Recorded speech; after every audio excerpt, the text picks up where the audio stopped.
Welcome, everyone, to Music Junkies, a podcast about people sharing extraordinary stories about how music has impacted their lives.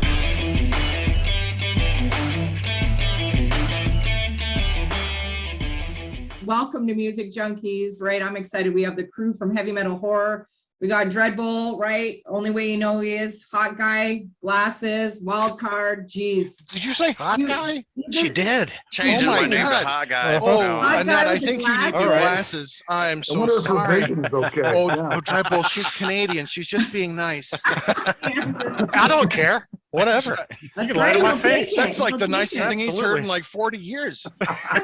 God knows he's not going to get it from us. Oh, whew, it's getting Right? warm in Wild here. Card has. Look at this guy. You remind me of the '80s so much, and I'm probably gonna Yes. be so attracted to you because of that, right? Long curly hair, I love it. And then Chop Top wearing the hat, right? Always backwards hat. And then, geez, if you guys could have seen Montag when he came in, he looked Yeah. like Santa beat him up a little bit. His hair was like Yeah. all over the place. Yeah, my devil hair. That was just all over the So place. I welcome did you guys. I for did this- that on purpose just for you. Well, I'm glad you guys are here and a part of the show. It's going to be fun. I love it. I love it. Is this your guys' first time having a fivesome though, together? I think we've had on our own show, we've all been on and had multiple guests. So Yes, if that's what you mean by fivesome, yes. Yeah. We've It had is. plenty. We've had so many. Turn I the love real your guys' sausage fest already. playlist. It's all over the place, right? So what Awesome. was some of your experiencing putting the playlist together? Like tell me a little bit about your experience putting your playlist together. Are you talking about our 4 songs we had to choose? Yeah, yeah. So it's Okay. hard to like pick that many, right? Right. It was just things that basically had personal meaning to me, such as song "Simple Man" by Skinner. Honestly, that's biographical of me and my mom. Period. Oh. She passed in 2009, so it holds a lot of meaning to me. I love it. Evil That Men Do is has just always been maybe in my top 3, maybe top 2 Maiden songs of all time. So it's just one that immediately I go to whenever I'm thinking about Iron Maiden or playing some Maiden. House of Broken Don't tell Love us all is- them because then Oh. I'm gonna have Yeah, to don't blow your speak wad and now, then- Chop Top. All right, Get all things right. you Carried should Well, know. away. together. Jeez. Yeah, he gets excited. Slow down. I do. I know. do. Steve, Hold you on. went from Start talking first about bring some base to, Kleenex. like, You know, I'm gonna third blow a base load, in an so. instant. Right? That Put was it back in Yeah. your pants. Yeah, take the Kleenex out of your pocket, Chop Top. ooh, All right. Sorry about I that. love Annette. Go ahead. So we're obviously going to do something a little bit different because there's, I have never had this many guys before, so I got to kind of maneuver you guys. We've heard differently. Some of you might get more attention than others. It depends how you perform. As we right? should. Right? Yeah. If you're performing well, you're going to get more attention. Right? And Dreadbull was last, so Yeah, sucks to be you, Yeah, Dreadbull. Yeah. Sorry That's about how your he luck, is with buddy. among all of us. We brought him along like, we should just bring Dreadpool. Yeah, I don't know. You don't want he's to hurt his feelings. Yeah, he's like you know how he's like our sensitive. he's like our pity prom date. Yeah, You know? I'm very sensitive. so we're going to start with Wildcard's first song. Are you ready, Wildcard? yeah, Okay. I got it. Oh, sorry. Go ahead. I didn't know how this was going down. Just gonna play this song where you can hear it, and then you can kind of let me know the memory. So Crystal Ann, obviously you have that song on your playlist. What does that song mean to you? Does it bring back a certain memory for you? Yeah, absolutely. I'm a massive Annihilator fan. And the band stuck out to me. This song in particular was one of my first experiences with the band. And, most heavy metal guys that's not a song that they would be drawn to, a neoclassical piece, done on nylon strings. And I've always been drawn to it. I played that at my wedding. I think that I might have walked down to it. And I don't know. It always struck a chord with me. I love pieces like that, melodic pieces. And, like I said, it struck a chord with me enough to play it at my wedding. So it's always been a song that I come back to. It's haunting, and it draws you in. The piece overall, if you listen to the whole thing, it's going to draw you in. And I mean, and then it goes into Alice in Hell. So I mean, then you're kicked in the nuts by just an awesome song right out of the gate. Jeff Waters is a phenomenon. So again, that song's always held a lot of weight with me, just in terms of the melody of it. Yeah, it's a great song. I love it. I love your guys' playlist. It's so cool. I've been doing this since August, and it's so rare that I've had anybody with any heavy metal, right? And I would have thought like so much heavy metal would be on people's playlists, but it isn't. So I'm so excited to kind of go through this because it just brings me back to those days. And a lot of these songs I haven't heard for a long time too, right? You finally got to the right group of guys in that. Got to the right group of guys, right? So Walker, you played in some bands, right? Correct. Yes. So singer, guitar player, bass, what's your instrument of choice? I play guitar, and the biggest thing for me is composition. I really enjoy creating music, but I'm vocalist, out of necessity in most of the projects that I'm in, just because it's difficult to rope in lots of people. So the less people you have to deal with, the better. So in most of the groups that I'm in, it just becomes a necessity thing. Someone's got to do it. I have experience with it, so I might as well do it. I'm writing the lyrics, so might as well just take that, that particular aspect of creation on as well. Not that I haven't tried to rope in other people to do vocals for me. It's hard and it's tricky, and it's just easier to have to deal with one less person. Yeah. What was the first name of your first band you were ever in? The first band I was ever in was named Leaf. I know, real creative. High school rock Erickson, band. like Leaf Erickson? No, it was just Leaf. And we had Leaf cool Garrett? songs. We had songs about Mega Man and prom night, but the night was like a night, not like nighttime. Oh, nice. Yeah. Oh, wow. High school Glance rock, a baby. lot at the prom. Yeah, man. I was super creative in high school. What happened? Yeah, I don't know. Too many beers, I guess. Should have Were called you your a band. heavy metal junkie in high school? And I mean, like, yeah, I wouldn't say that I was as into it and as well versed as I am now. It was a lot, but it was rock and roll, and it was heavy metal. It was stuff from the 80s. I expanded on that greatly, in my 20s, and so that's always been a staple for me. My parents were into that stuff. My dad played that stuff, so it's kind of a family obsession.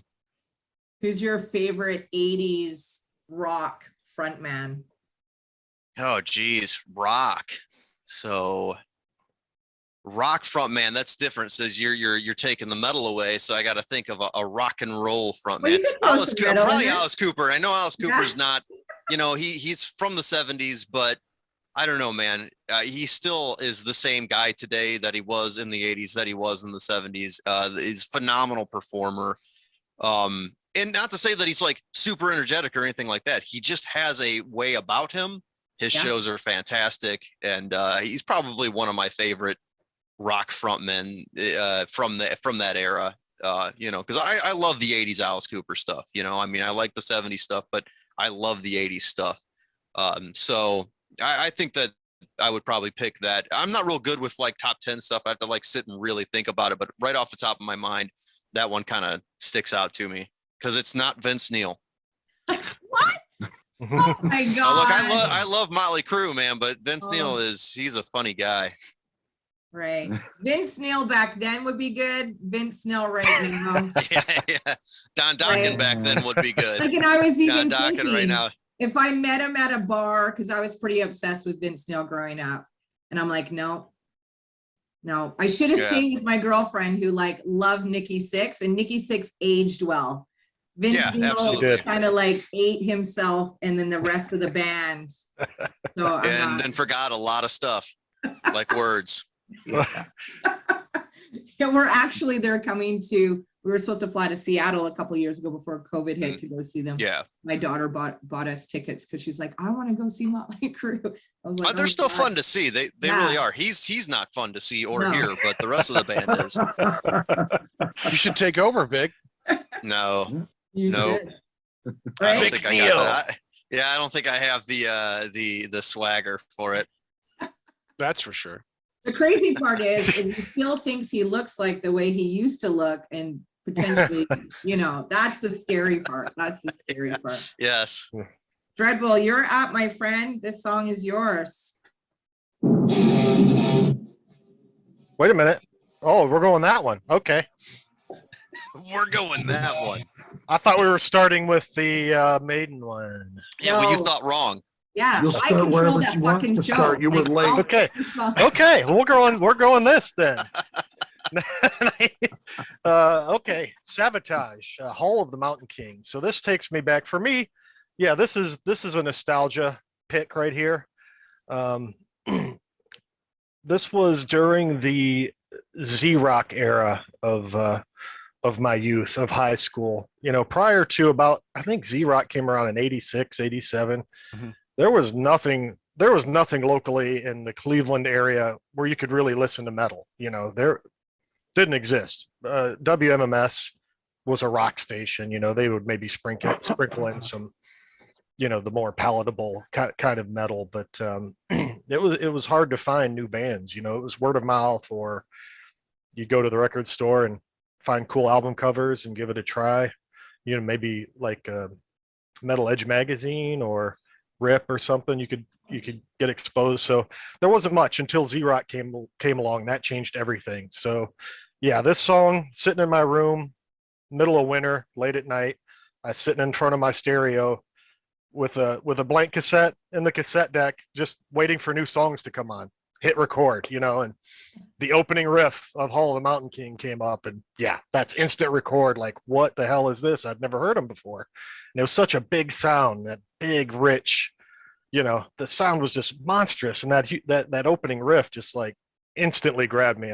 And yeah, from there I'm checking out everything I can get my hands on with Sabotage, and to this day, every time I hear that song, I'm taken back to 15-year-old me sitting in my room in front of my stereo recording songs off Z-Rock. So I love it. Yeah. I miss those days where you had to, you had your tape deck and you were waiting for the song to come on the radio, and you're Yeah.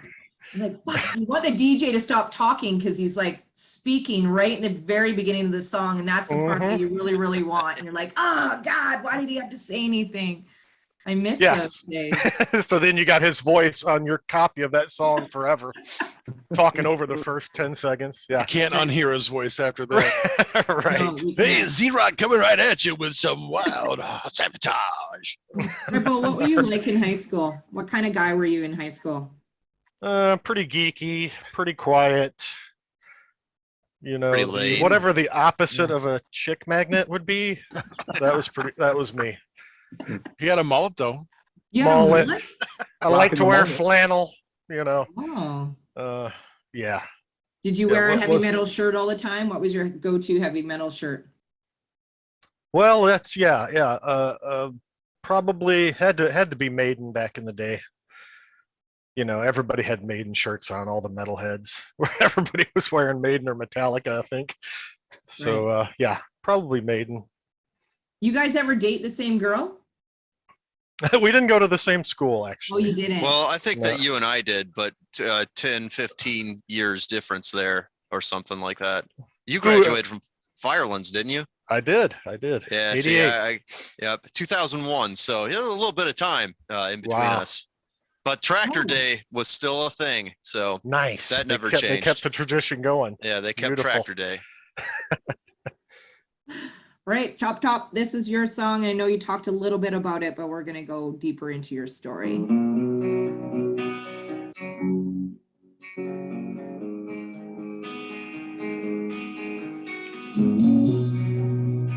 So Simple Man, Leonard Skinner. I know you spoke a little bit about your mom. Can you talk a little bit more about that? Yeah, it just lyrically, it's always spoken to me because it's pretty much it's a prime example of how my mom and my relationship was. It's pretty autobiographical, actually. I mean, lyrics to a T. So, and it just moves me. I mean, just the melody, the chorus. It's just a beautiful song altogether, written song. So yeah, one of my all-time favorite classic rock songs. But it has obviously that deeper meaning to me. Yeah. Did you ever listen it with your mom or? Yeah, we always had, growing up, mom and dad always had music playing throughout the house. I mean, they had the old, you know, huge old turntable, you know, was inside, and you put all the vinyl in there and stuff. Yeah. I had Yeah. one of those. The console, yes. Yeah, Nice. yeah. So they had, there was constantly Bob Seger, there was Billy Squire, there was Black Sabbath, Led Zeppelin, there was Skinner, there was, you name it. And we always had music going, and that's gave my, obviously the love that I have for music comes from a very early age. I think the first album I got when I was like probably, gosh, 6 or 7, it was Love Gun by Kiss on vinyl. No way. They got me a little red record player, and I remember had the cardboard gun inside the vinyl where it says bang, you know, you go like that. And I just thought it was the greatest. And I was a Kiss fan, you know, even before that. But when I got that set me on top of the world. So that was my first vinyl I ever had. I love it. What's one thing that you learned from your mom?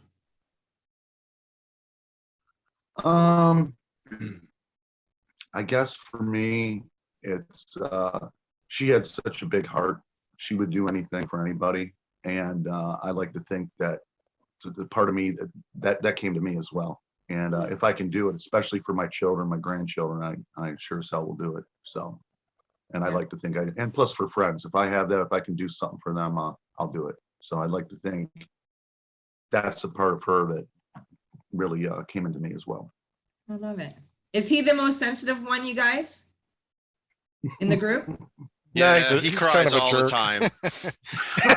It's hard, shameful crying, but it just only prompts us on to do more to make him cry. So Except when I'm roasting Vic, then I'm the hate hole. So that's right. Yeah. Lots of hate. So where did you guys' nicknames come from? Who wants to go first? Well, I think we need to talk about Dreadbull's original name here. Oh, let's talk about that. Yeah. You Go wanna ahead share there, what- tell me Origin about it. story.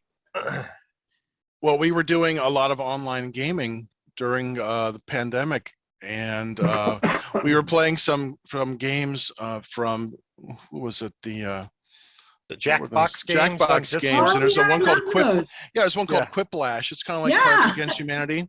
And there's another one that was like a dictionary game where you invent words that mean things. And the word that we came about was the word slunk, which was another word for jizz.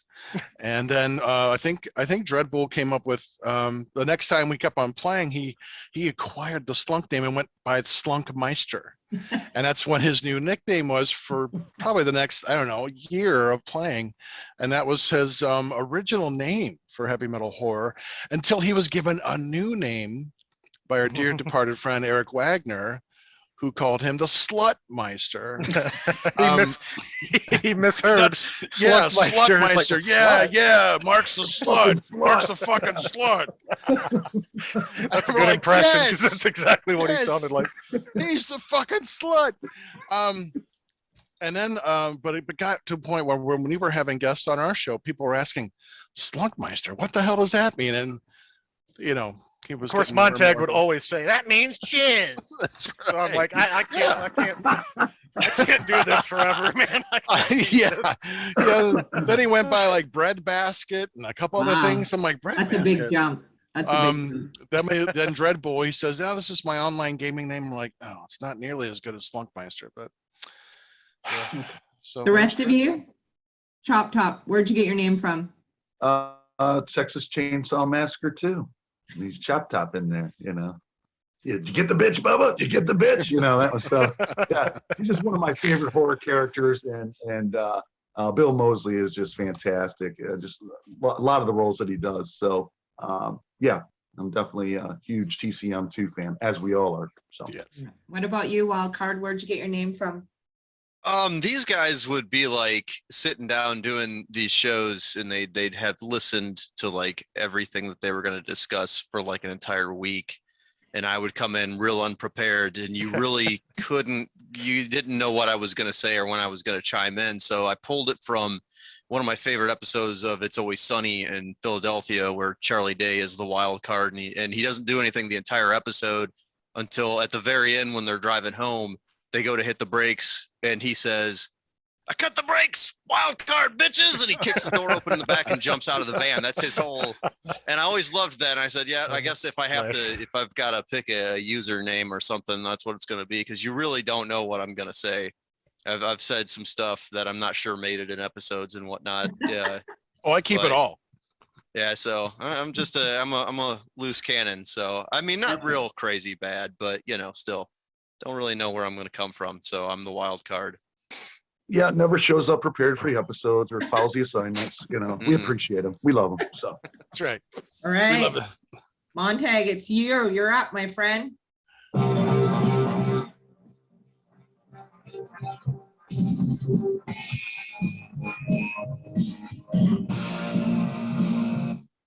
Geez, such a good song, Kiss, Detroit Rock It is. City.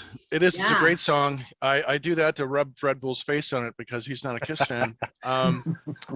No, You Kiss. slap your belly at him? yeah. We've got some good stories about Kiss to talk about. Kiss was the first band I remember like being enamored with. Like in 5th grade during the wintertime when it was too cold to go outside, like after lunch, we would like meet in our homeroom and like listen to music or something like that. And some kids were bringing in records, and I was just listening to whatever was on the local Cleveland G98 station, just like soft pop rock, hard rock, I know, right? Yeah, because MMS was, and so then when I heard this Kiss, someone brought in the Kiss Destroyer album, and I heard that song. I'm like, oh my God, what is this music? I'd never heard anything like it. And then I saw the album cover. I'm like, oh fuck yes, this is something happened. I think I went through puberty that day, and like, and fell in love. Yeah, with whole Kiss, the image, the Gene Simmons in particular, with the dragon boots, the armor, spitting blood. The it was slunk flowed like rain that day. Yes, my 10-year-old self, like, I feel funny down there. I loved every minute of it. Speaking of Gene Simmons, so if you could have his tongue for one day, whose pussy would you let?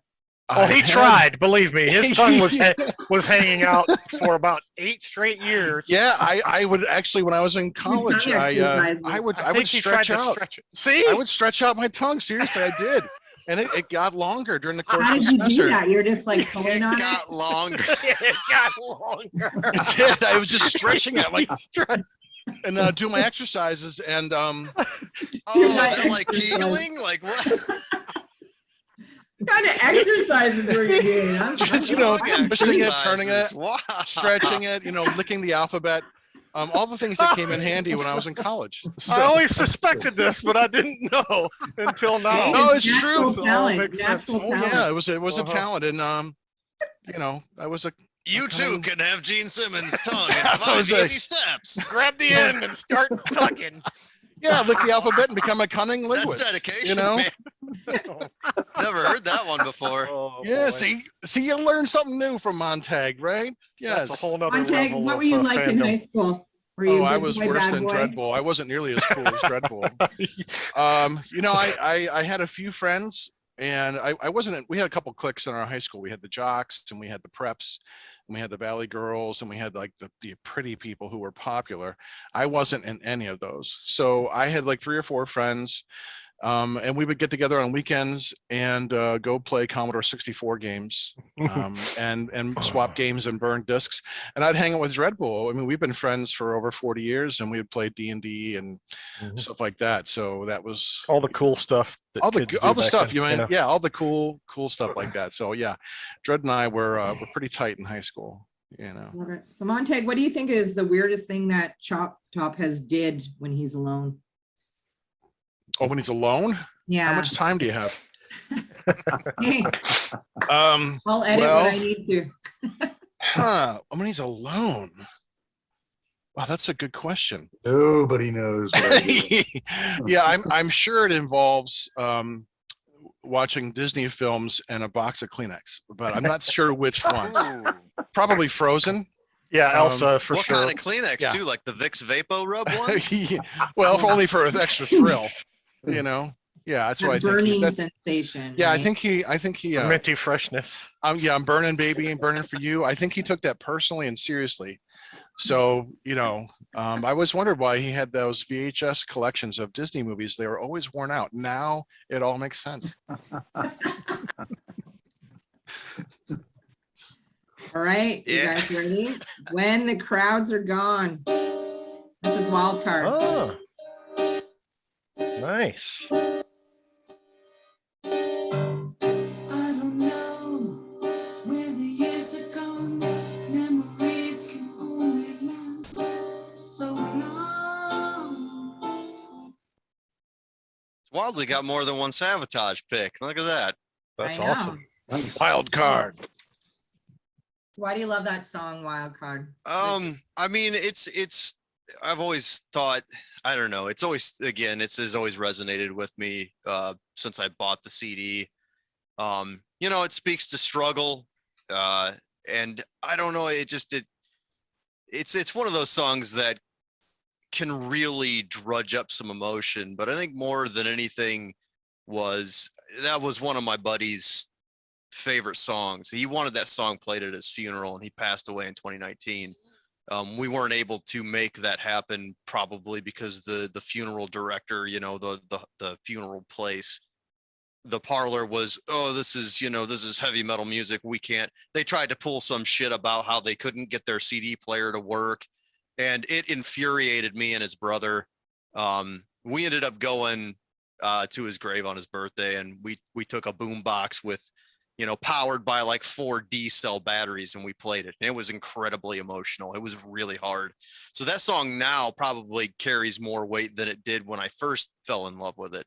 It's lyrically, it's great. I mean, Sabotage, they're good at what they do, and they're not just writing mindless, just riffs and whatnot. Everything's pretty articulate, and lyrically, that song's very haunting. For anyone, if you care to listen and dissect it, you can probably apply it to some aspect of your life. But that song, yeah, it carries a lot of weight, especially now, post 2019. So I love that about music, and I'm sure you guys would all agree. There is just certain song. I love music, just brings you in different emotion. yeah, But if there is a song that can trigger like a sad emotion, it's like every single time you hear it, you're like, okay, you got to turn this song off. I don't want to go down that rabbit hole right now. Turn the song off.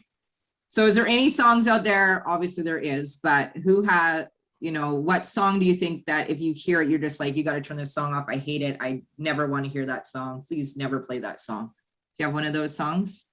I have an entire album of that. I mean, that same guy, we did a record together, and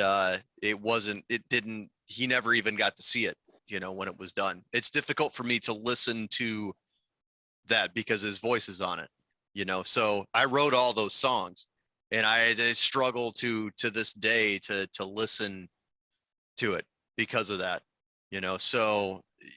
And that's not just that. I mean, there's a lot of songs like that where it's like, I've said this in interviews before, where I'm a big fan of like solo piano music, Yeah. Which seems really bizarre, but like Helen Jane Long and Scott Davis, and that stuff, when I put that stuff on, it can easily just make me like, nope, I can't listen to this right now, because the melodies can absolutely make me feel sad.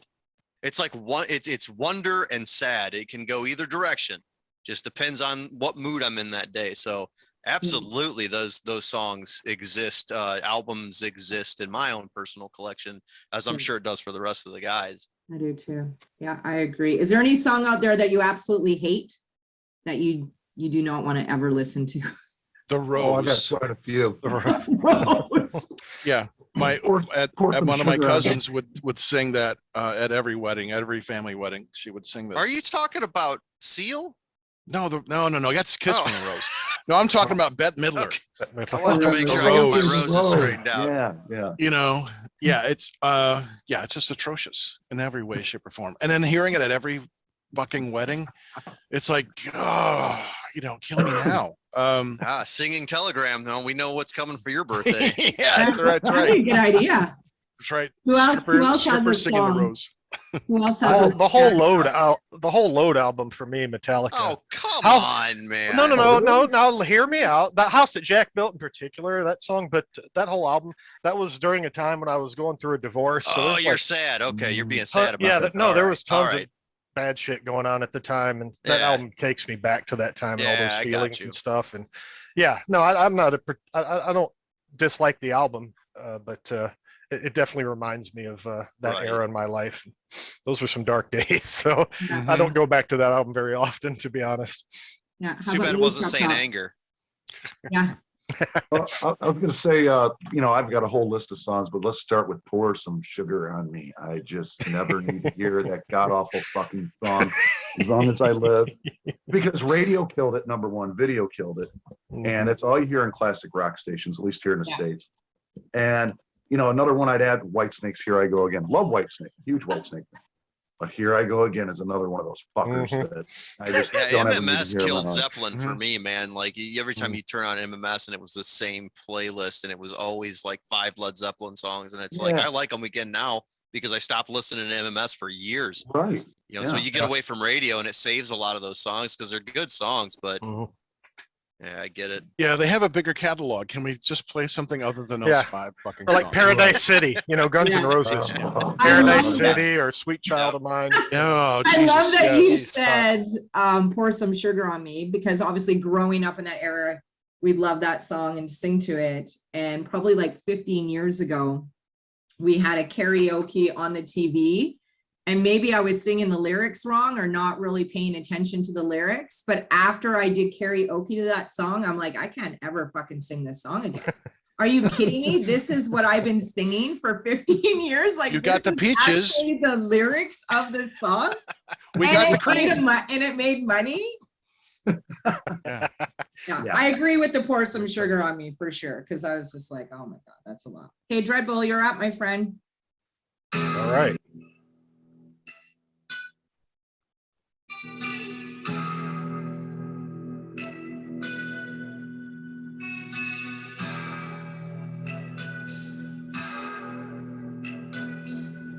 It's Metallica. Yeah, Welcome Home Sanitarium. Yeah, this song, so this is another, so my list is mostly consists of like songs that kind of drew me into certain genres of heavy metal. Not there's not so much sentimentality. Maybe I'm not that sentimental, but it's more of nostalgia and things that kind of the first song that drew me into certain aspects of metal. So I was listening to some metal at this time, Maiden and Dio and Judas Priest and all that stuff. But like at that time, Metallica were into like Master of Puppets was where they were at in their with their music, and so they were still a very heavy band at that point. And to me, they were there. At that point was still, maybe they weren't as heavy as Slayer, but it was part of the heavier metal. Yeah. Heavier than Maiden and the stuff that I was starting to listen to at the time. So, but there was a lot of hype around Master of Puppets. People seemed to love it. So I think I got a cassette. I think I joined one of those like Columbia those, House? Yeah, Columbia House. You Yeah. get like 20 cassettes for Yeah, a penny man. or something. For a penny, yeah. Yeah. So that was one of the cassettes that I Stick it to the that I man, took. I was Dreadbull. like hell yeah, I'll spend a penny for that. Feeling adventurous one day, popped that in, and like it really started to grow on me. And some of the, like this song in particular, because it was a little more accessible, it started off kind of slow and really built. And Battery was pretty damn heavy at the time. So, but this and like Leper Messiah and those songs really drew me in. I'm like, wow, this is really good. So yeah, my metal taste sort of expanded here with this particular song and that album. Are you still single? Like you went through a divorce a little while ago? Or No, are you remarried. Been, okay. Yeah, been married 21 years now. So Oh wow. So that was this one's going a lot better. Yeah, way back. What did you do differently in this one than you didn't do in the other one? Married a different person. Is Made a anybody better choice. single in here? You guys all married, kids? Yep. Yeah. I'm separated. Living the dream. Oh, Joe, look at the chop top down there. Are you single? No, I'm separated. Oh, okay. Well, that's halfway there. Living on a Like Bon prayer. Jovi says. Yeah. That's another one. So Yeah, are you don't- guys attracted to the same sex? You ever dabbled in the? Well, I think we're all attracted to women if you mean the same sex that Oh, way. so Yeah, no oh, man, yeah, no definitely. male experiences. Well, I don't know. Montag and Although his love of Gene Simmons knows no bounds. So, I don't know. It, Montag it Fabio's did until a picture- point. Yeah. well, there That was stopped years ago. That's Montag fucking was an Fabio's done. picture really does it for me, you know. I mean, when he's trying to be No, Fabio. I'm no more love for Mr. Simmons. Well, how many of you guys have sent dick pics out? Nope. Pictures? I'm too afraid. I did some nude modeling when I was in grad school. And I Good Lord. I think I've done Here we some go video again. There's the sometime. story. Ugh. I'm not going to No share the dick picture. pics. Don't worry. No, I've Dick- done some video. Oh, Sure. nobody wants to see a video. It's like we want to be able to delete that shit. We don't want to be like press play and we're like, what the fuck is this? No. Hey, it's how I made my Don't living. start 50 cents. spreading dick 50 pic cents a time. videos. Yeah, Those are not good things. hey, you press play and you can watch Montag dance around like James Gump. Oh, wait, Silence I'd and fuck Laugh. me. Fuck me. Yeah. Where do you think that came from? You inspired that. Exactly. So Montag wanted me to ask you guys, what's big dick energy? They apparently That's have Mr. never heard Wildcard. this. Yeah, they apparently these old timers around here, they haven't heard the term big dick energy. It's like when you walk into a room and you're like, fuck you, get out of my way. And you don't have to say nothing because you're emanating this big dick energy. It applies to women too. Don't be shy here. It's just a thing. It's just an attitude. Like, you know, Well, like and a you're no woman- better than I am. So that's the big dick energy. It's Woman's literally case would like be- an opposing magnet. People will move for you. Wow. Hey, in women's case, it'd be big clit energy. So Yeah, people- yeah. They're fair enough. Fair enough. yeah. What is let's not be classified? Like, sexist. what is a big dick? How big? Oh, is a it's got big nothing dick? to do with the actual size of your penis. Oh. It's just an attitude. It's The an energy attitude. of the big dick. Okay. Yeah. I have a Right. big clit energy then for sure. Good. Yeah, I'm proud of it. tell. It's good. Yeah. Like You I got the think it's swagger. important. That's right. Right. Exactly. Like a cripple. Yeah. That's right. Yeah. Well, how big is your dick energy then? Yeah. Pretty you know. big. Did you send pictures out? I've never Okay, sent. It's like an BD. aura. It's an aura. There's no BDE And pics. I'm actually quite insulted that I do not get any dick pics at all. Like the women that I interviewed, they get tons of dick pics. So I don't think. I don't know. I don't think that I would be upset about that because it's probably more shit than there is. Is that what you not. really want to see?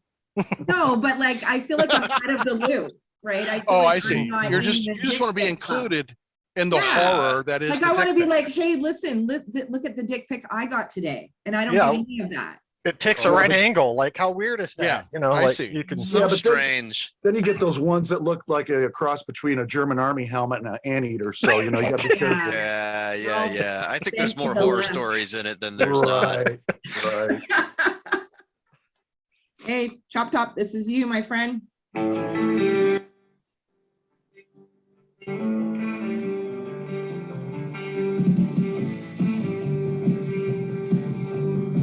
It needs more cowbell for sure. Yes.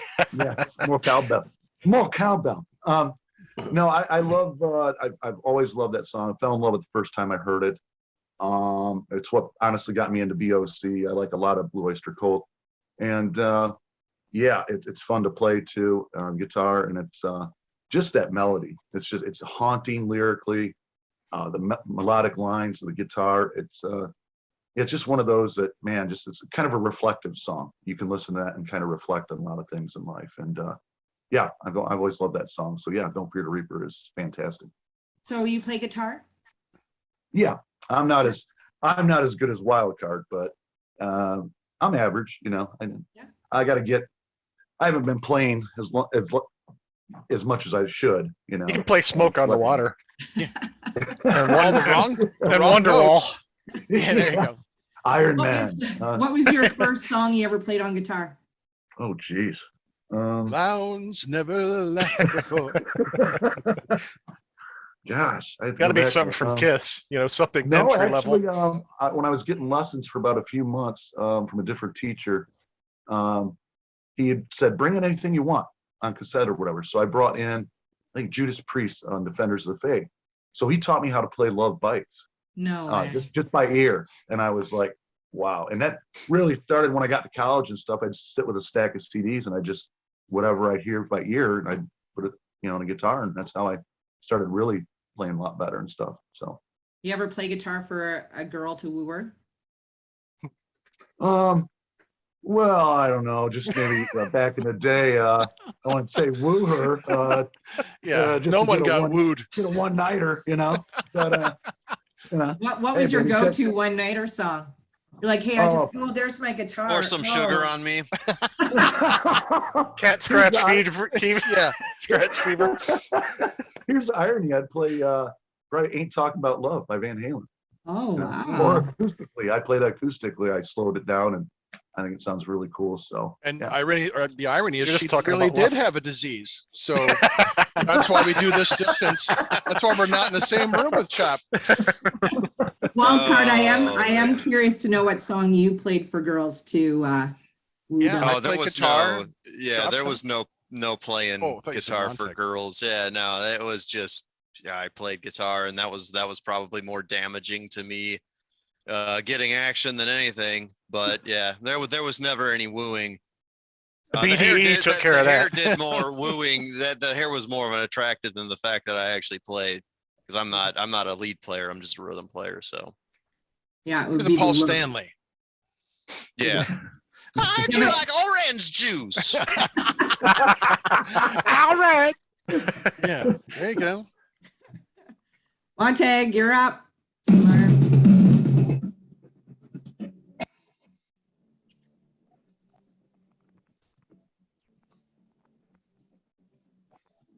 All but one had Iron Maiden on their playlist, just for you know. We're all cool. I mean, This The was Mighty the second coming for me of like, oh, Oh, my boy. God, what is this music? I had a stereo. This is how I heard this album, Peace of Mind. I had a stereo that had a dual cassette deck, and my friends who had cassettes knew that I had that, and they would like, hey, can you make a copy? They would bring me the cassette and blank tapes, and I was just making copies for people. And Wow, Ricky bootlegger, look copies. at it over here. And then I heard this one. I'm like, oh, what the fuck? I'd never heard a drum intro like that. And then these heavy power chords. I'm like, and I looked at the lyrics like, oh my God, they're telling stories about history and mythology. And like, Dune, that's my favorite book. Oh my God. So this was the song that introduced me to Iron Maiden, that made me a Maiden fan for life. And kind of changed my life in a way, that hearing that heavy Iron Maiden riff just kind of opened up the floodgates in a way that, Kiss comparatively was, kind of a poppy or rock sound. This was true metal for me, so yeah, Maiden.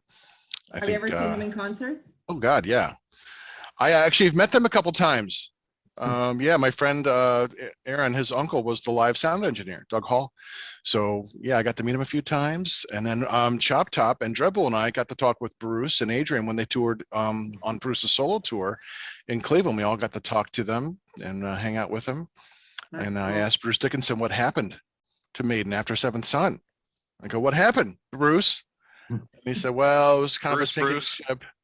He said, yeah, some people in the band, he wouldn't name names, wanted to do more of a classic rock sound, and he knew that it was time to get out. So Paris. he left. Yeah, he didn't name names. I'm not going to name names. I'm not going to name names. We might get Steve Harris on the show, Mark. They're really cool. Okay, edit that part out then, just in case. Yeah. Sorry, Mr. Harris. Iron Maiden was my first concert at 14. They were my very first concert. Oh, Really? nice. So And like 10 years ago, about 10 years ago? Is that? Yeah, right. Yeah, the Matter of Life and Death tour. And Eddie actually fell on the drummer there, and they had to blow the crowd out for. It was like a gong show. It was like it was wow. crazy. It's my dad trying to make up for lost time. Decides to take smokes are in the right there. If you want to drink, go ahead. I'm like 14, meeting my dad for the first time, and we're going to Iron Maiden. I'm like, this guy's fucking awesome. Nice. Right. What was your first concert? Mine? Yeah. Oh, it was probably something horrible like Petra, Christian rock band in the Not have been that 80s. No, just an embarrassing time for me, being in the church and being in Pentecostal. But my first like real concert was Iron Maiden on the that was on the Somewhere in Time tour, 1986. Yeah, that just blew my mind. That was amazing. Red Bull, what was your first concert? I'm thinking Maiden as well. I think the following year, the Seventh Son. Was that the 88, yeah. first? That might have Yeah. been my first concert. When I knocked My you over to first grab like the real. Yeah, you grab the bastard. wristband. They Got Dave Murray's wristband. Dave and Murray's, yeah. gave me a concussion. Yeah, There you go. it's worth it. I'll never forget that show. Those two stone guys next to us. They stared at the floor and played air guitar the entire Yeah. concert. They never once looked up. No, and the one guy like threw They're up. just smiling and playing air Yeah. guitar. They were so drunk and high, like during the opening acts. By the time Maiden come on, they're just like hunched over, like, oh. I'm like, dude, you're missing the whole fucking show right here, man. That was awesome. Great show. Well, card, you're up.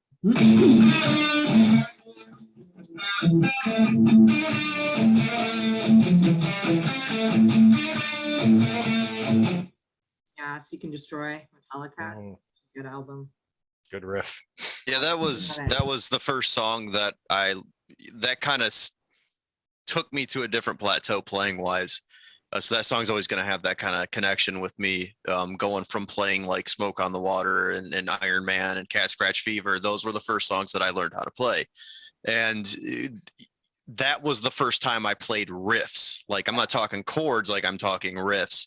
And when I was able to play that all the way through, that was the next level for me in my playing. And I'll never forget that, when I printed out the tabs, and I learned the song all the way through. And that was a big moment in my career. So that song will always have that kind of meaning to me. It's not by any means my favorite Metallica song, but that was the first one that I learned how to play. And again, that set me on a certain path in terms of writing and recording. It kind of helped to nurture that direction. I love it. So you have so much vinyl behind you. I'm curious to see. Oh, this is all CDs. The Oh, vinyl's is it? off screen. Yeah, the Oh, vinyl's okay. off screen. I can never get everything in the same pic, but He's yeah. got big. Well, please, because I didn't mean to cut you off. Please continue. Whoa! You're loud. Wow, Whoa, you got loud. you got Did I loud. get loud? Oh, Am I too loud now? yes. I'm not. You Ghosts, got Volume man. energy. BDE. Your microphone's got BDE, man. Trying to seduce me with his voice. He's trying to seduce me There with you go. his voice. Like the teacher and Charlie Brown. What was the first vinyl that you were super excited to go buy? Got some money. Nope. Now we can't hear you, man. Now Guys, he's you're giving killing us the me. silent treatment. Are you guys, can you hear me now? A little bit Yeah, louder. A little bit, A little bit louder. more. Keep going. I don't know what's going on with this. And a little rig. bit louder now. And a Definitely little bit louder. goes. Is that good? Is that good? That's Little bit- decent. A little We bit good? louder. We can. We good? We good? Check. We good? Okay, yeah. It's Yeah, All right. like- Geez, I don't know what the hell was going on there. I didn't do anything. But the first vinyl, vinyl records, vinyl took me a little while to get into. When I started collecting them, they weren't cool again yet. So I was able to access some pretty great shit for freakishly cheap. I think one of the first ones I was actually excited to buy, I went into the local record store and they had the Megaforce pressing of Kill 'Em All and the Creeping Death single. I suppose it would be a 12-inch single or it was an EP. I can't remember. They had them both for like, I don't know, $20, and which was kind of expensive at the time because again, vinyl wasn't super cool yet. And I haggled with them. I was like, you guys come down on those? And they're like, fine, if you buy both of them, we'll sell them to you for $12 a piece. They're worth so much more than that now. But it was cool, man, because it was like back then I was just about getting them for the art. I wasn't really even playing them. I don't even think I had a record player yet. But I was still grabbing records that I couldn't find on CD, or I just really loved the art. For a while, I'd display them in like record, the record displays you could get. They damaged the records, so I quit doing that after a while when I realized that the weird metal things in the back were actually pressing on the sleeve itself. But yeah, I think it's probably the Kill 'Em All and the Creeping Death. That was super cool to me. The Megaforce pressing, especially because it says "bang the head that does not bang" on the back. You don't get that with the Electra reissue. So there's that. So have you toured all over the US with different bands or? Yeah, the US, the only place I really haven't hit in the US was probably never really got into the South past Georgia. We've played the Montreal. We've played. We went up the East Coast of Canada on a few dates. So What's your band Ottawa, called? Vindicator, Okay. and Toronto. Yeah. Never made it up the west side of Canada. I always wanted to. But yeah, most of the US we've had under our belt, but we never got off of this continent. You know, we were never able to make it to Europe. So What's been your best audience so far? we played a festival in LA called Thrasho de Mayo, and there was, you know, several hundred rabid fans in there. They weren't just standing and watching the show. Like we had one of the biggest pits of the night. Kids were getting on stage and stage diving. Kids knew all the words to our songs, which is, you know, that's an experience, you know, when they're singing along with you, you can just put a mic down in front of them and they know the lines. Like that's nothing we ever got to experience anywhere else in the US. I mean, some people would know words and stuff, but I mean, like that was a different energy in that particular crowd. You always get, you know, we played the first time we played California, there were just people in shadows with their arms crossed. You know, we didn't have anybody. But like after that, we were treated way better. So it's like you had to prove yourself the first time, and then you come back, and then people are going to know. So the energy in that state was always real high. But I'll never forget that Thrasho de Mayo show because it was the biggest audience we'd played to, and certainly the most energetic by far. Do you have you played with somebody that you admired before, and then you? Oh, absolutely. We've gotten open for Artillery. You know, we've opened for Destruction. We've opened for Creator. And I mean, when I say that, I'm not saying direct support, you know, like a lot of these bills in Cleveland would be 500 opening acts. So we might fall somewhere, you know, 5 to 6 bands before the touring package, which has 5 to 6 bands. But some bands we did, we were direct support to Hellstar. That was awesome. You know, we've played with a lot. I mean, I've played with a lot of people that I look up to, you know, and been able to interact with them, which is really great. You know, we never got to we toured with Vicious Rumors and Seven Witches. That was pretty fun. That was pretty cool. But yeah, most of those people were people that, you know, we looked up to as players, or, you know, it was really interesting for us to get to meet and mingle with those individuals. So lots of them. Do you have any rituals before you get on stage? I used to do all kinds of weird shit, like put a penny in one of my shoes. That used to be a thing that I did.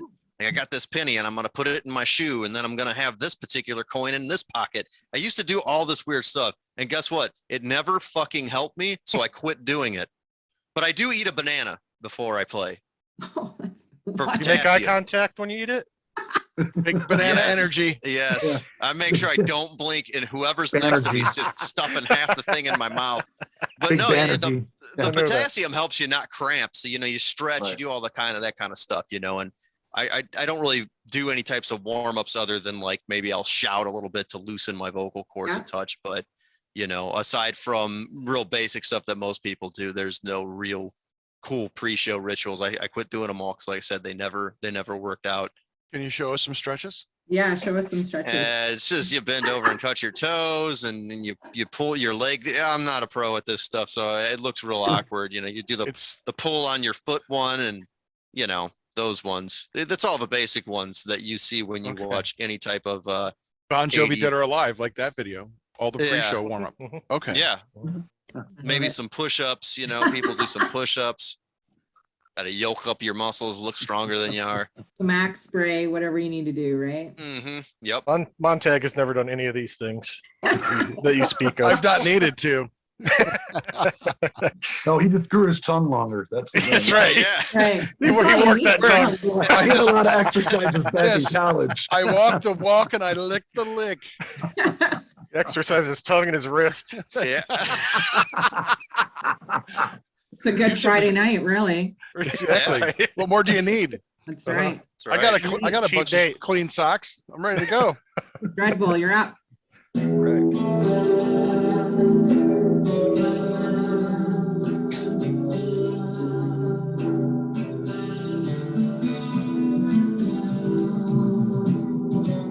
Pull me under.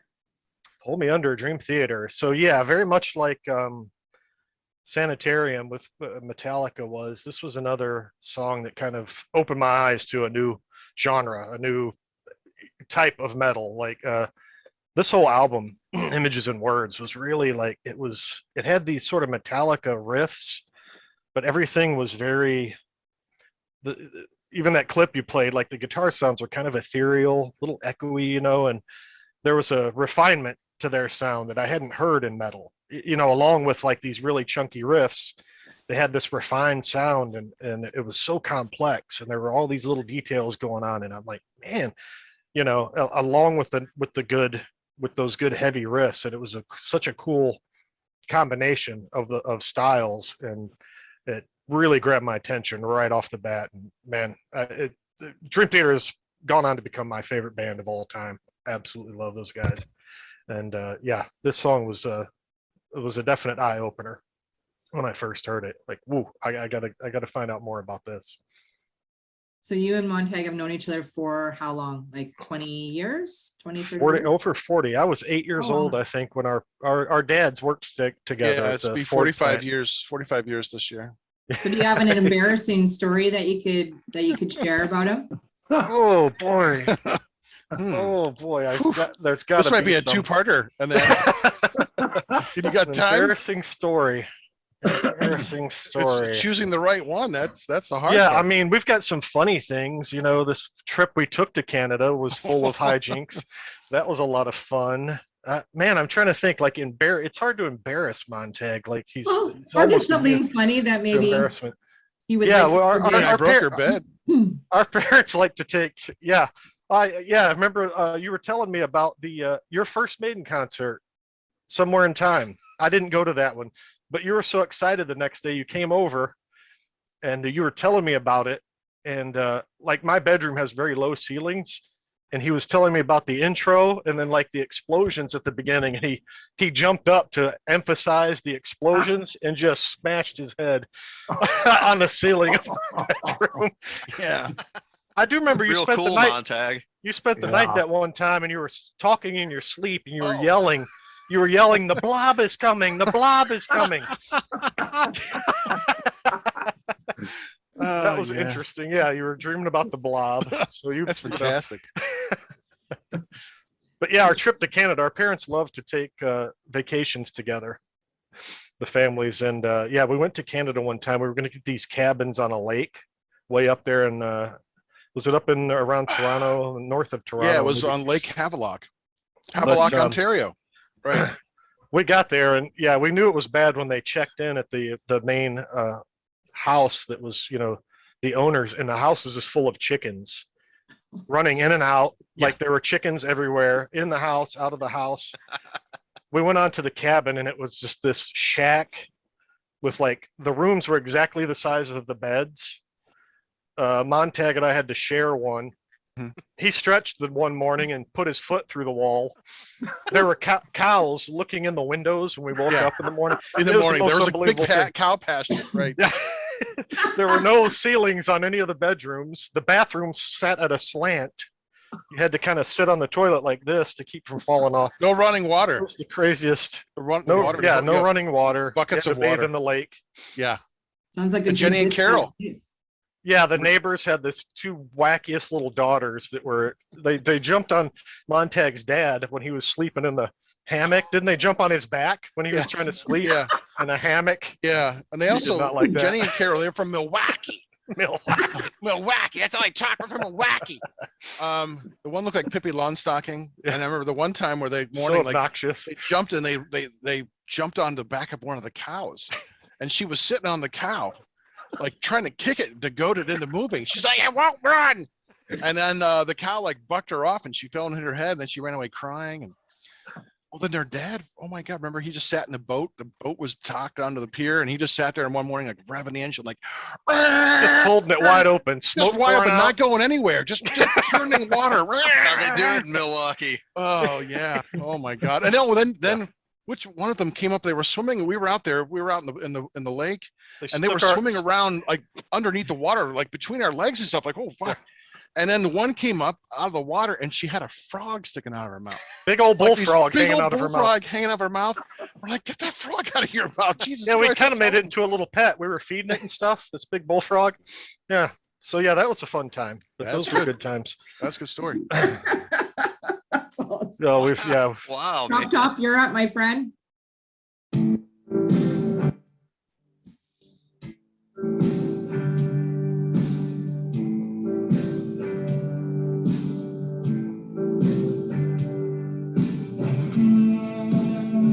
Speaking of some great white, right? Yeah. I was a big fan, growing up of, it's one of the hair metal bands, I guess you could say, that I really had a more towards a liking towards, just because I loved a lot of their melodies. Jack Russell, fantastic singer.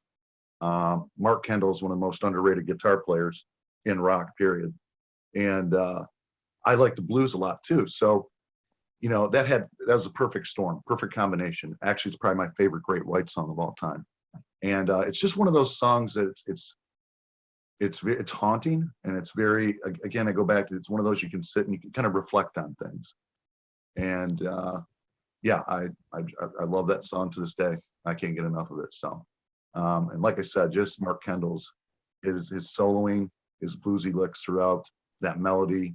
Yeah, just love it.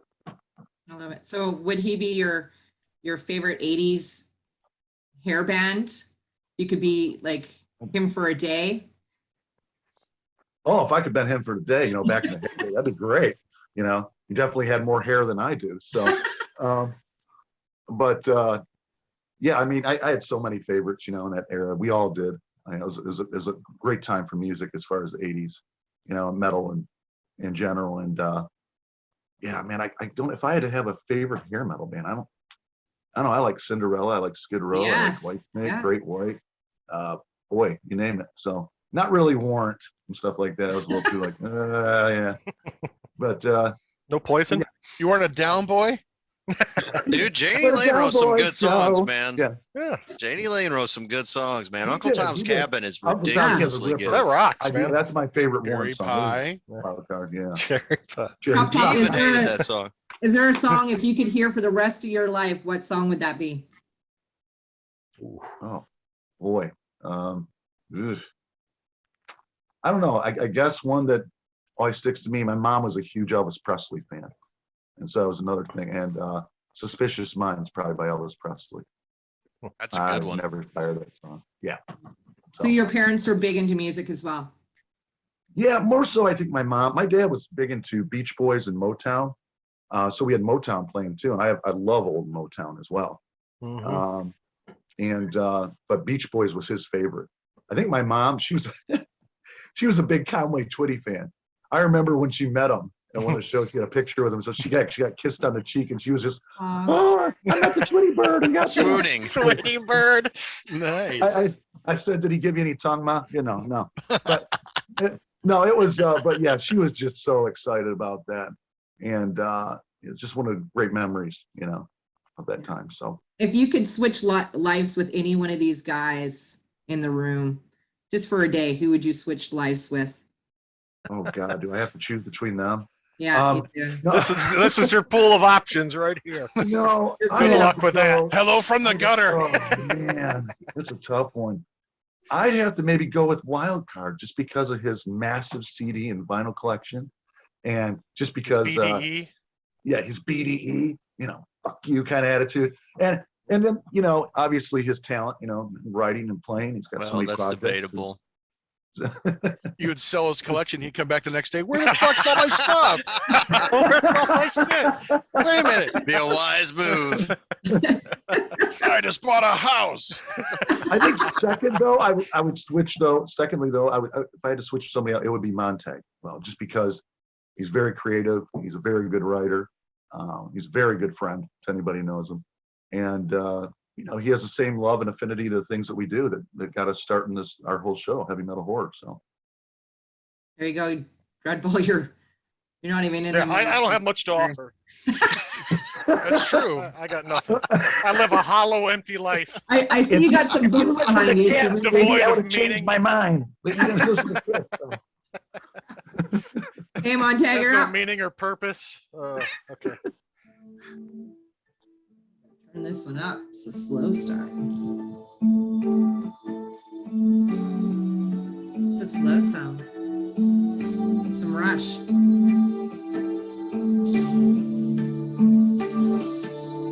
Nostalgia.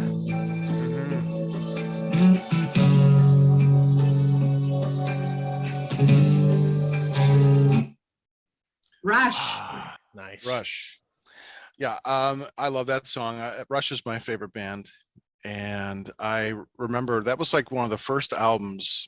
Moving Pictures was one of the first albums I had bought for myself with like my own money, and I was a drummer in high school, junior high band, and it was like the band that all the drummers listened to. And when I remember when I first heard them, I'm like, oh God, this is music I'd never like. This is amazing. So I went out and bought that record, and Red Barchetta just quickly became my favorite track on that album. I couldn't listen to it enough, as Dreadbull will attest. Many Friday nights playing Commodore 64, Yes. listening to this album side over and over again. Yep. Yeah, there's just I love the story aspect to it, this science fiction story. And Neil Peart was who as a drummer, I don't know if idolize is the right word, because when I became aware of how he didn't like that, I just kind of great honor and respect. And I would listen to, I was a self-taught drummer, so I listened to Rush. I listened to this album in particular and taught myself how to play drums to this album, and could get most of the licks. There's a few I still can't get, but yeah, this album was really special. And that song of all just kind of had this magical quality to it, with the story aspect, the guitars, the drums. And this was my absolute favorite one to play on the whole album. So yeah, it's like Dreadbull says, this is nostalgia of the purest kind. And just love that song, love this band. Love it. So would you say you're the most creative one on the show? Obviously. No. I don't know. I think we're all creative in our own ways. I mean, I know Dreadbull, we're both creative. Dreadbull was a really good artist, and he's really creative in ways like we played Dungeons and Dragons and those kinds of things, and he was always creating worlds and stories and those kinds of things. And Wildcard, obviously, he's musically talented and writes songs, and Chop Top is also a writer and a musician. But I don't know if I'm like the most creative, but I was just going to creativity give you a is test. That's all. I was just going to give you a test. So these guys are all strippers. So I need strippers. I need you to give them their stripper names. Well, Chop Top is the sausage, hands down. Yeah. So Dreadbull's the mullet. Best one. Dreadbull's the mullet. Well, Yeah. Yeah, he's party in the back. Dreadbull's party in the back. He's business up front, though. And Vic, I think he's Goldilocks. Yeah. Yeah. I think he's going to be stripping, and I think the three bears are going to want to take him home. Someone's been laying in my bed, and there he is now. Ooh, would you like to taste my porridge? Yes, exactly. Oh my God, I love it. Okay, Wildcard, you're up.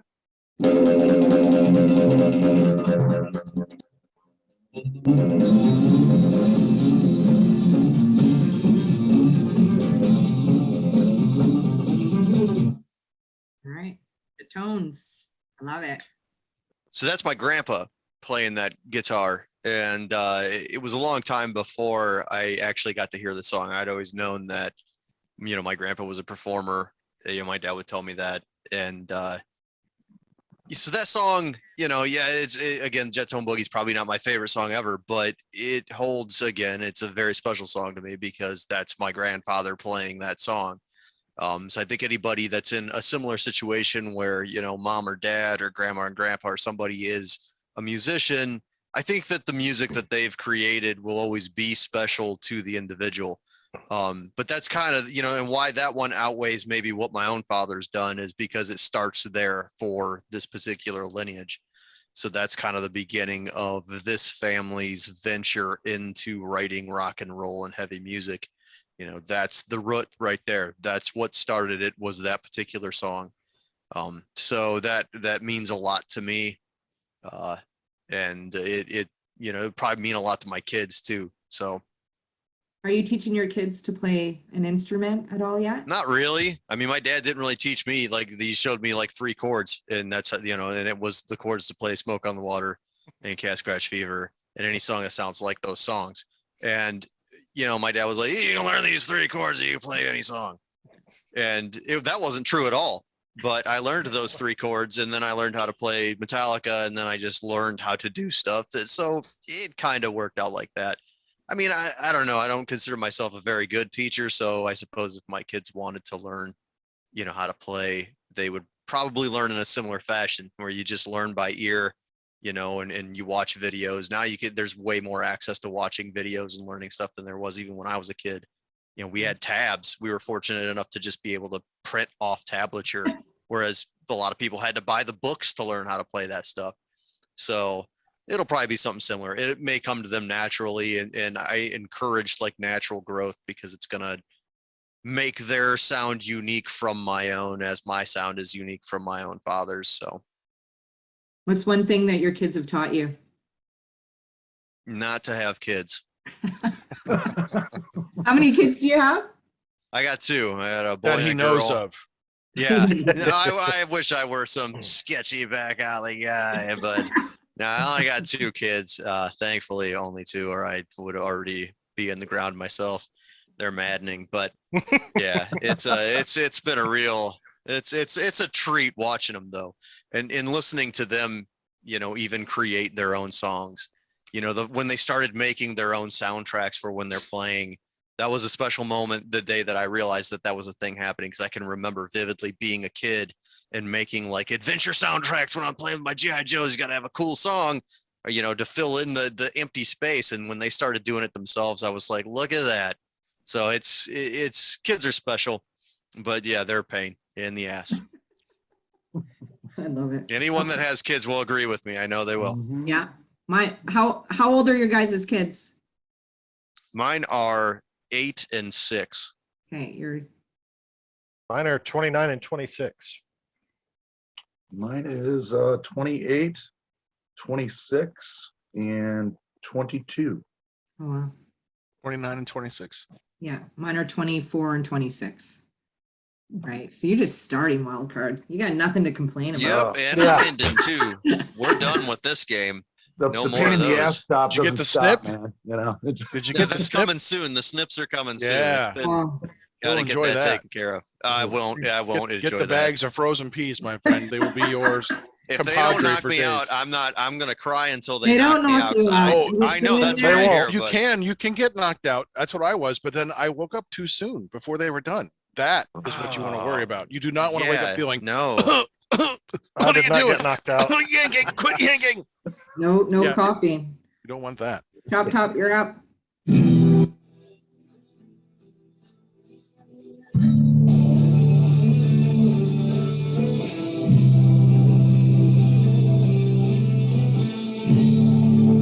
Again, more Maiden, right? More Maiden. Maiden, absolutely.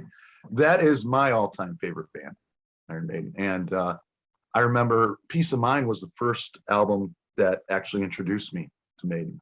And I played that relentlessly. And then I went back to their older stuff. But as they kept going on, obviously with Power Slave and Somewhere in Time and then the masterpiece Seven Son, that song really, I don't know, out of all Maiden's catalog, the vast catalog, that song to me has just, I don't know, it just tugs at me for some reason. It's lyrically, the melody, the guitar work is fantastic. And it's probably like I said, I think I said earlier, my 3rd or 2nd favorite Maiden song of all time. So holds a big special meaning to me because they were such a big part of me growing up and introduced me to a whole new world of music.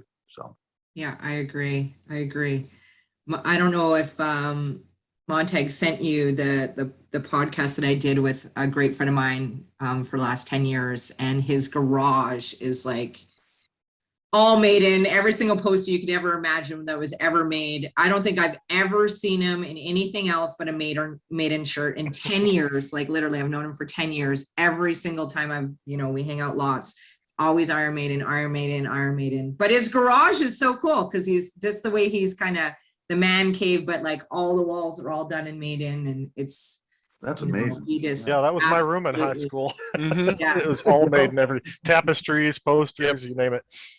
Mhm. yeah. No John I Deere had both. posters, huh? It's a zero. No tractor implement posters.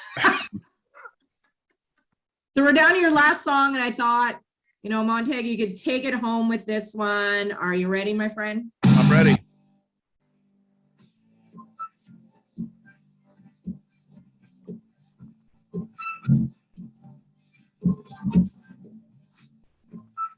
Okay, some D.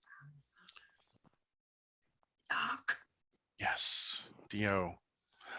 This song, it was the first Dio song that I'd ever heard, and I was just immediately pulled in and amazed at the power of this.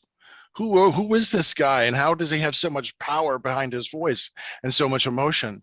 And those chords, it's just a simple riff, but it's just big and heavy. And this is nostalgic and also reminiscent of a time that when I first heard it, I was stuck in the throes of horrible Pentecostal religion and church, and this was like me trying to, that cognitive dissonance was working itself like mad. I'm like, no, you have to listen to Christian music. I'm like, I don't want to because it sucks. And this song really kind of was for me, like, yeah, this is the kind of music I want to listen to. So it's special in that way. But just because it was the first song I heard by Dio, I became an immediate fan. And I think we're all fans of Dio. We've talked about him, in our shows. Yeah. And so he's just probably my favorite vocalist of all time. And this song was the song that introduced me to this amazing man and his solo stuff. And then going back to listen to his Black Sabbath catalog, so yeah, it just started a lifelong love of Ronnie James Dio. Would really have loved to have met him sometime. Yeah. That would have been awesome. Yeah, that would have been really awesome, actually. Yes, totally. Yeah. So I always like to leave on some words of wisdom. And I think because there's 4 of you, I think it just makes sense for each of you to give some words of wisdom. So Montag, I'm going to start with you. Everything that, Versity, your life, just some words of wisdom for those people that are listening. Words of wisdom. Wow. Came to the Yeah. wrong place for that. Boy. Yeah. I think for too long, I was not being true to myself. So living my best life and who I really was. So the unexamined life is not worth living. The unexamined faith is not worth believing. So I would say you got to know yourself.